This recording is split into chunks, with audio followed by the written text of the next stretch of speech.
To add a debit card to Cash App, you're going to open the app on your mobile device and log into your account. Once you're on the home screen, you're going to tap the profile icon located at the top left corner. From the menu, you're going to select banking or linked accounts, depending on your app version. Next, you're going to tap on the option to add a new card. You'll be prompted to enter your debit card details, including the card number, expiration date, CVV code, and billing address. Okay? Now, make sure that you double check the information for accuracy before confirming. Now, once your debit card is added, Cash App will verify the details. This may involve receiving a small charge or verification code from your bank, which you'll need to input into the app to complete the process.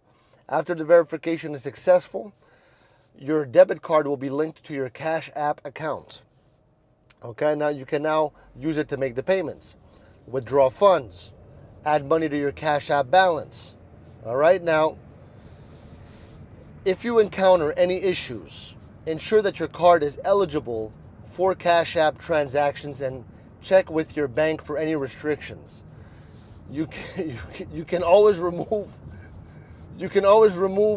or update your debit card settings, your details basically, in the same settings menu later. Let me know if this helped.